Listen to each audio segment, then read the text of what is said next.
Esta é a segunda parte da devolutiva do nosso seminário com a turma 117 da graduação em Medicina da UFPB, na nossa disciplina de Diversidade Étnica e Cultural na Medicina, e que acabou se tornando longa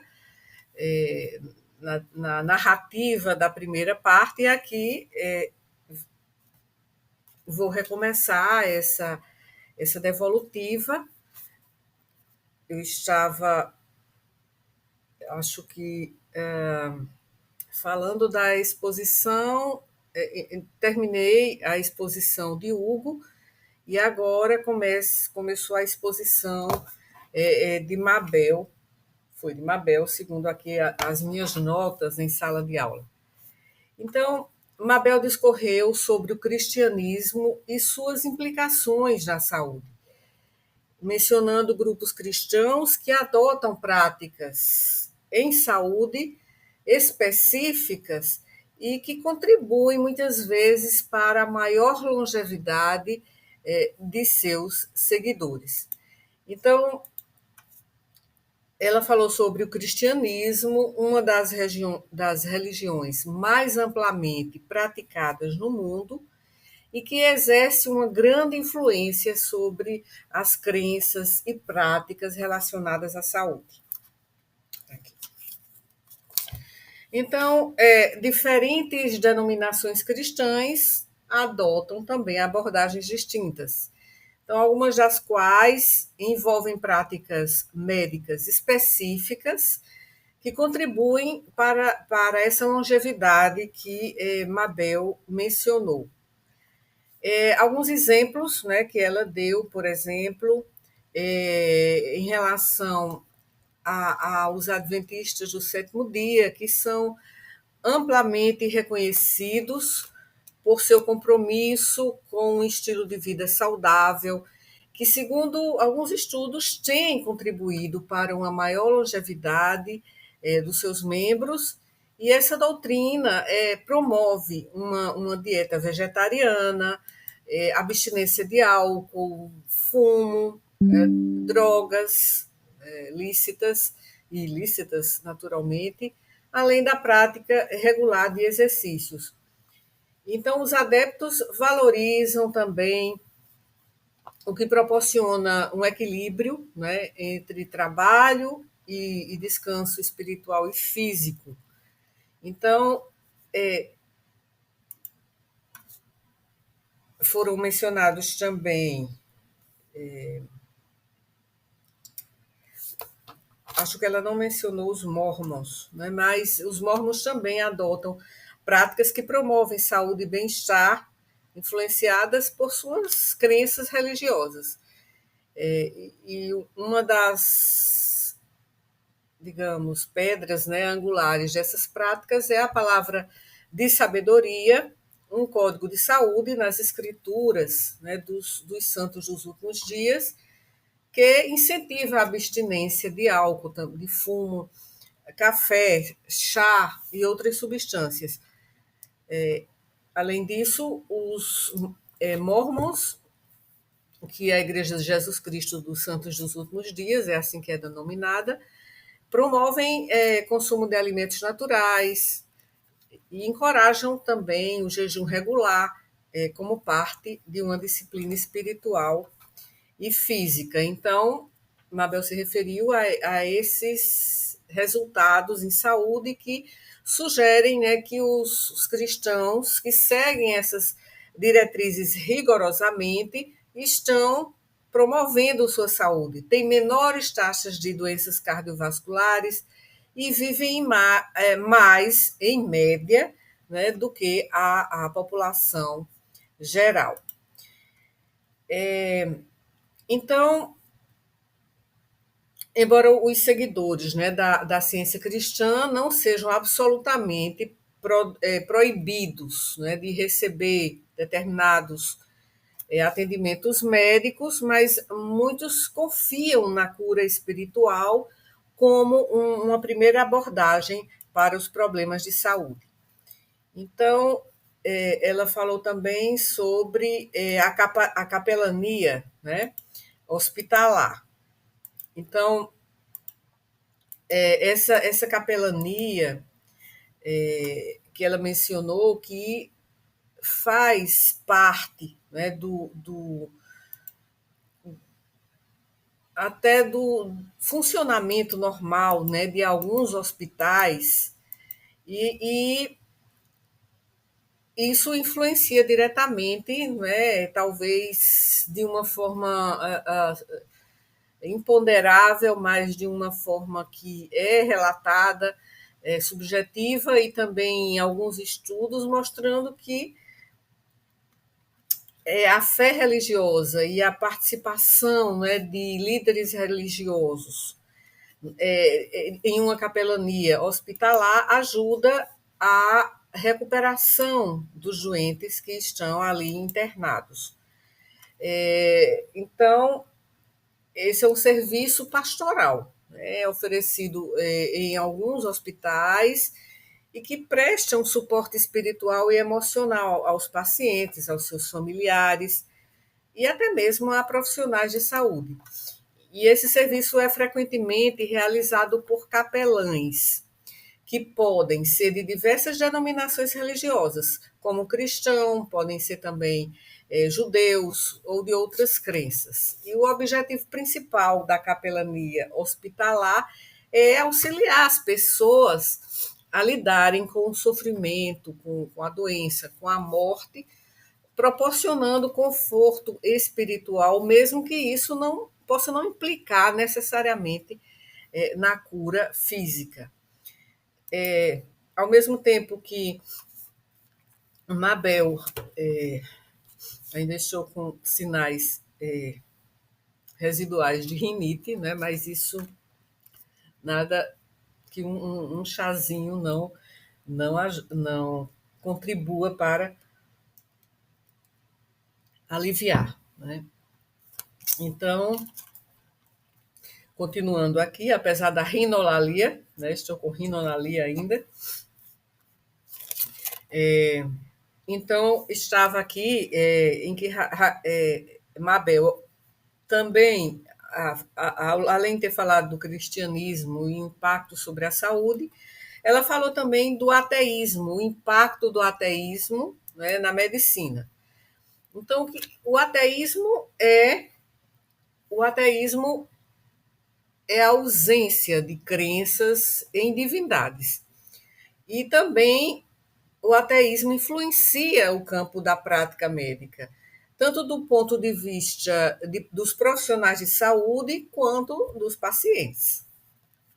Os ateus, ao rejeitarem uma crença religiosa, eles podem ter uma abordagem mais científica e racional ou racionalista em relação à medicina e ao próprio tratamento, a terapêutica, né, dos agravos à saúde. Então, eles enfocam intervenções baseadas em evidências e menos na espiritualidade ou em fatores sobrenaturais. E para muitos profissionais de saúde que são ateus, né, o foco é o tratamento objetivo, científico, baseado em dados e evidências. Embora isso não signifique que os médicos ateus negligenciem a dimensão emocional dos pacientes, são questões separadas. Então, muitos deles reconhecem a importância da saúde mental e emocional, mesmo que não associem isso à espiritualidade ou a uma religião específica. Então, agora, a última parte da exposição foi a de Victor. Então, Victor, por sua vez, tratou das religiões de matriz africana, discutindo suas práticas e restrições alimentares que podem muitas vezes levar a déficits nutricionais, a anemia. e ele também explorou a relação entre transtornos mentais e o fenômeno da incorporação de espíritos.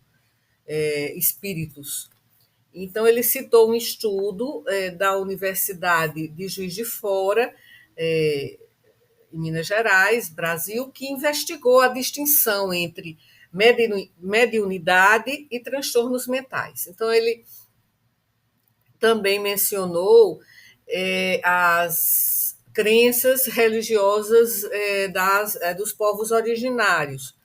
Então, ele mencionou o uso de rapé, né, pelos indígenas, que podem causar lesões bucais, né? E também o consumo de cumaru, que é uma planta que contém cumarina. Então, o cumaru é uma planta conhecida por suas sementes aromáticas. Muitas vezes, essas sementes podem ter um aroma doce, né, característico, muito semelhante à baunilha, à canela, mas pode também levar a complicações hemorrágicas, dependendo da quantidade ingerida. Então, embora as sementes de cumaru sejam usadas tradicionalmente em várias culturas, tanto na perfumaria quanto na culinária. Então, na culinária, a fava tonga é utilizada como tempero em sobremesas, em chocolates, na confeitaria, porque tem um sabor único, né? Esse sabor assim adocicado, e também é popular na fabricação de perfumes, de incensos, devido àquele aroma, né, marcante. E isso para mostrar que não é apenas, né, com sentido religioso que o cumaru é consumido. Mas a cumarina, que está presente nessa planta, pode ser tóxica em grandes quantidades. Então, isso é um aspecto importante da competência cultural, quando o médico pode se deparar com quadros, né, hemorrágicos, porque ela está associada a efeitos anticoagulantes, e o seu consumo em excesso pode levar a problemas de saúde e também a danos hepáticos. E por essa razão, nos Estados Unidos, o uso do cumaru em alimentos é regulamentado, né, pelo FDA, administração, né, a Anvisa, né, dos Estados Unidos, que restringe seu uso devido aos potenciais riscos de toxicidade da cumarina. Bem, então, Vitor ainda falou sobre, aliás, não falou mais, ele exibiu, né, um vídeo que ele mesmo gravou em uma aldeia potiguar, né, são aldeias de indígenas que são povos, né, que ancestralmente residem nessas terras da Paraíba e do Rio Grande do Norte, e especialmente, né, entre esses povos potiguara, e ele mostrou a prática do culto à Jurema Sagrada, não é, que é profundamente enraizada na vida espiritual e cultural. Então, a Jurema é uma planta considerada sagrada, né, pelos povos originários, e que tem um papel central nos rituais de cura, na conexão com o espiritual e com a ancestralidade. Então, dentro desse contexto, a Jurema também é utilizada de maneira ritualística, muitas vezes como uma bebida que tem efeitos alucinógenos, né, conhecido como vinho de Jurema, e que permite ou que medeia, né, a comunicação com entidades espirituais e a elevação espiritual de seus participantes. Então, essa bebida ela passa ela contém, né, alcaloides psicoativos, né? Então Nessa altura, o Vitor lembrou também da ayahuasca, né? Que é uma bebida psicoativa tradicionalmente usada em rituais xamânicos por povos indígenas da Amazônia. E essa bebida ela é preparada a partir da combinação de duas plantas, né? De um cipó conhecido como caapi e as folhas de outra planta, que é a planta parece até com chinchona, né? Mas não é a chacrona. A chacrona até coloquei aqui para falar na discussão, né? Mas que não foi possível. A chacrona. E que contém, né, uma substância que tem alta psicoatividade, né? Então, introduz nos próprios rituais, né, essa potencialidade de estados alterados de consciência, e os participantes geralmente experienciam, eles têm sensações de cura emocional, como uma reconexão com a natureza, com o mundo espiritual, além, né, de um processo que eles consideram de purificação física e mental. E a ayahuasca é usada principalmente na região amazônica e historicamente é usada em contextos religiosos.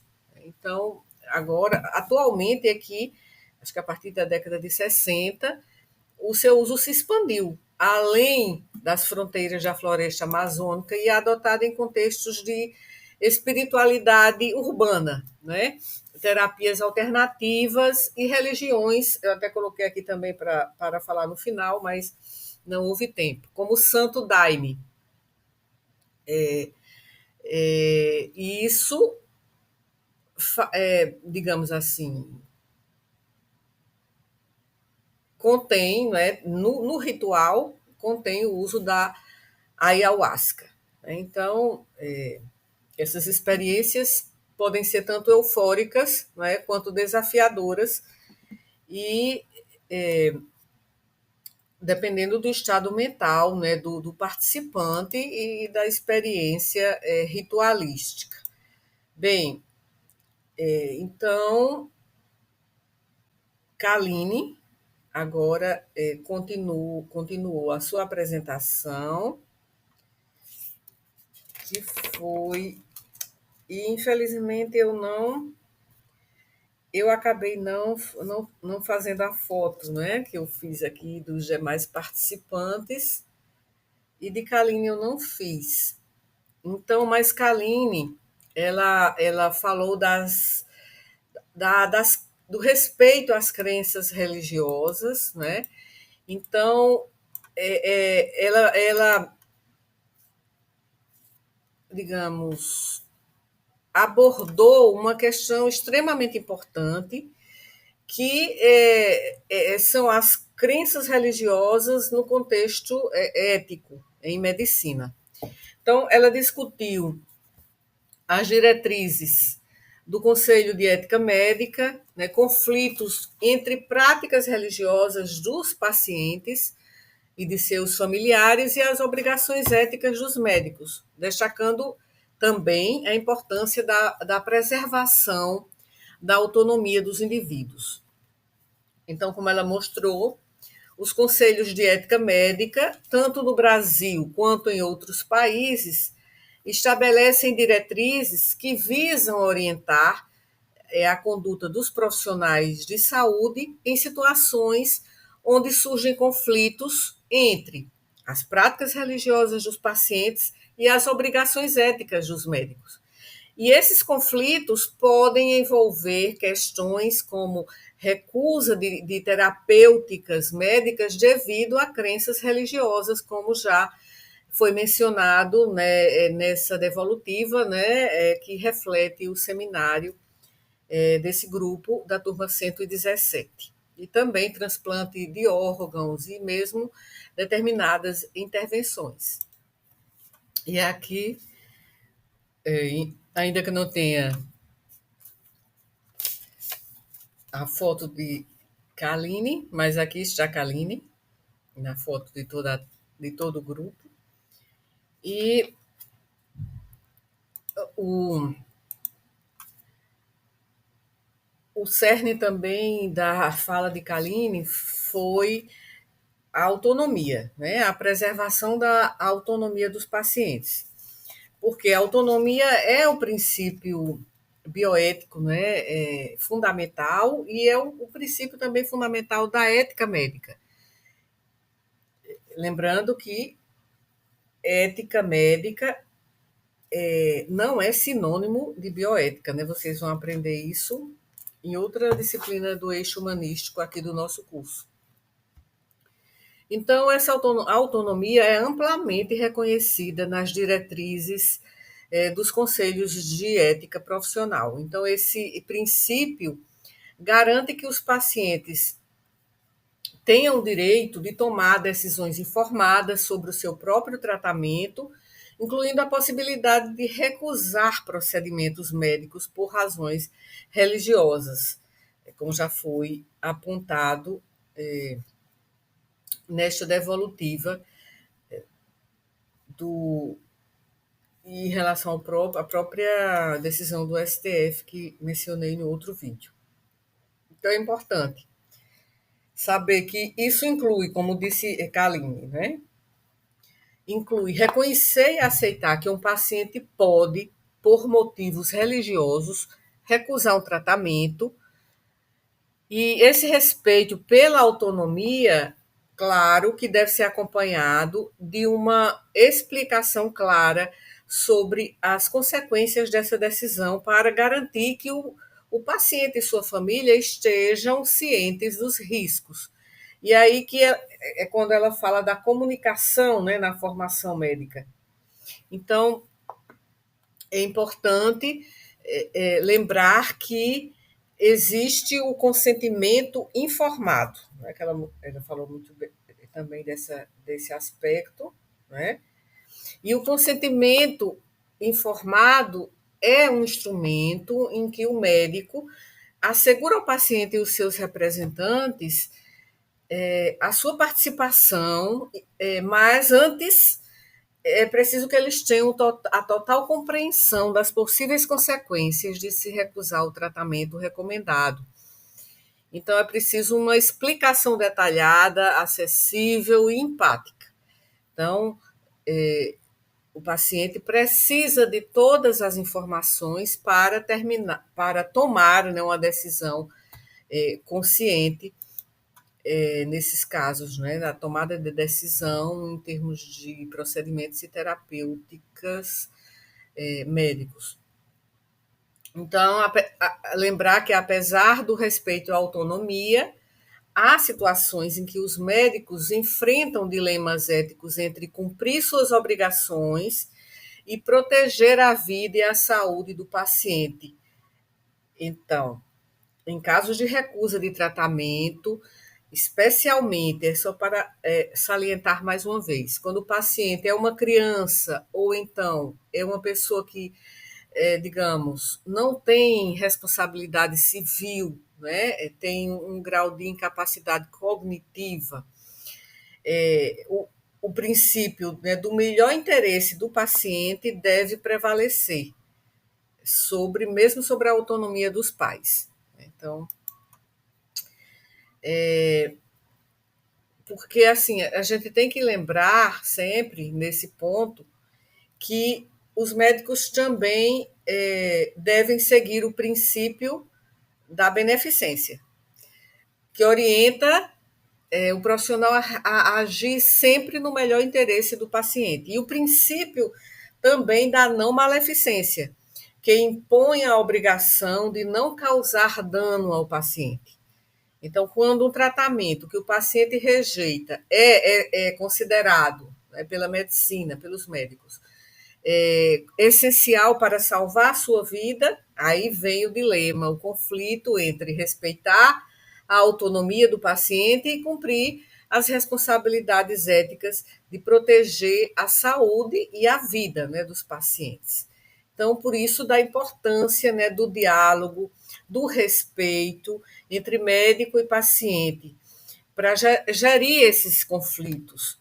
E os profissionais de saúde devem estar preparados para lidar com diferentes visões de mundo e encontrar um equilíbrio entre as crenças e a responsabilidade ética profissional. Então, essa parte também foi muito bem explanada por Kaline, e ela ainda enfatizou, né, a necessidade de uma comunicação aberta, além da importância de que os profissionais de saúde tenham conhecimento, adequado, né, tenha a competência cultural, né, para que possa compreender, possa acolher essas crenças religiosas, essas questões culturais. Kaline também ressaltou a necessidade de orientação ética para garantir também, a partir do conhecimento cultural e também da sua responsabilidade ética, né, garantir que o paciente seja sempre beneficiado e não sofra malefícios. Certo? Então, eu acho que eu já mencionei aqui o que ela colocou aqui no final, não é? Que há uma falta de formação continuada dos médicos em aspectos humanísticos e culturais, né? Então, ela pontuou a ausência dessa dimensão na educação médica após a graduação dos, dos estudantes, né, de medicina. Então, muitos nesse seminário, deixa eu ver, por escrito, aqui acabei confundindo. Não foi nesse seminário em que a participação foi predominantemente escrita, né? Foi no último seminário, este foi o penúltimo. Então, no seminário de Diversidade Religiosa e Saúde, 25 alunos dessa turma 1, da turma 117, participou por escrito, né? E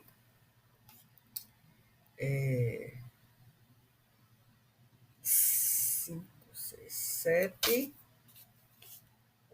e 9 mencionaram ou contribuíram, participaram da discussão oralmente.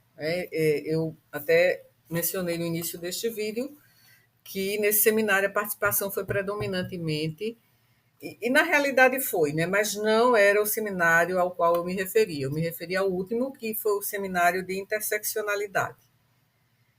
Então, houve 9 participações, na verdade 8, porque Felizardo participou 2 vezes. Então, 8 participações orais na parte, né, da discussão. E assim finalizo a devolutiva, pelo menos a narrativa, né? A discussão eu não incluí também, porque já chegamos a quase 30 minutos aqui nesse segundo vídeo. Então, eu vou processar a discussão, eu já li todas as participações, tem as participações orais que eu anotei, e tem todas as participações aqui, estão aqui, e eu também já li. Mas o vídeo aqui está ficando já longo demais. Então, vou encerrar aqui e o restante, né, da devolutiva farei por meio do semioblog mesmo, porque fica menos extenso. Eu pensei o contrário. Eu pensei, na verdade, fica mais fácil para que eu faça a devolutiva, porque para escrever é muito mais, digamos, laborioso, né? Mas por vídeo fica muito mais longo. Então, ainda continuarei, não por meio de vídeo, mas por meio de textos, a devolutiva da discussão, que foi muito rica em relação a esse assunto que é intrinsecamente, né, e culturalmente tão denso, né, tão rico. Então, até a próxima.